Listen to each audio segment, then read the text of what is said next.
Chloé Nabédian a annoncé qu'elle quittait le journal météo de France 2, afin de vivre de nouvelles aventures. Pour ce choix mûrement réfléchi, elle a pu compter sur le soutien indéfectible de son mari Julien, à ses côtés depuis 14 ans. Des confidences inédites faites à Closer ce jeudi 29 décembre 2022. Pas si facile d'être Miss Météo. Il ne suffit pas d'avoir quelques connaissances météorologiques ou de savoir placer quelques noms de villes sur une carte. Être passionné par l'environnement et le climat, s'y est inclus.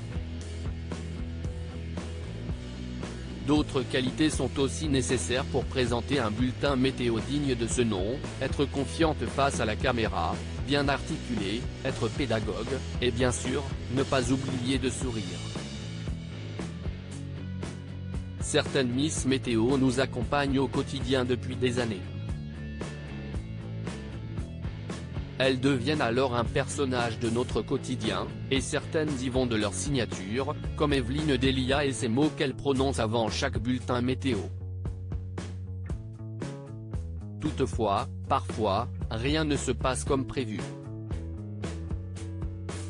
Il y a plusieurs années en arrière, Chloé Nabédian était victime d'un gros bug dans la météo de France 2. Un moment de solitude qui n'avait pas été coupé au montage. Mais ce sont aussi ces petits tracas qui rendent les acteurs de la télé plus vrais, plus humains, ils s'attirent ainsi la sympathie du public. C'est depuis août 2016 que Chloé Nabédian officiait sur la chaîne. Une aventure qui a pris fin lorsqu'elle a fait ses adieux à la météo de France 2.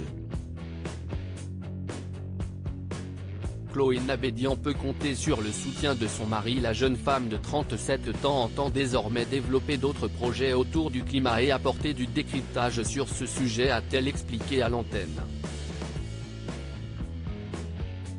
Une nouvelle vie commençait dès cette année avec une toute nouvelle émission, À la vie, à la terre, diffusée sur TV5 Monde, et avec un livre publié en octobre 2022, Les grands mystères de la nature.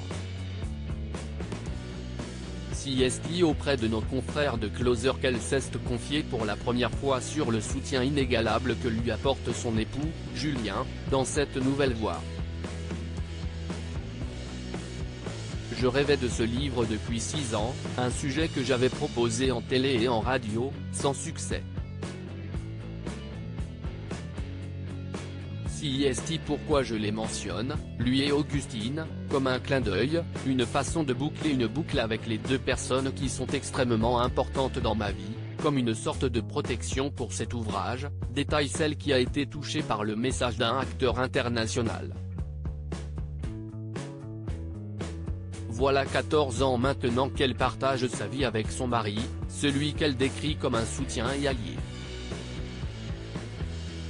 C'est même à lui qu'elle a dédié son ouvrage avec cette dédicace, pour Julien, qui rend possible l'impossible. Une jolie preuve d'amour.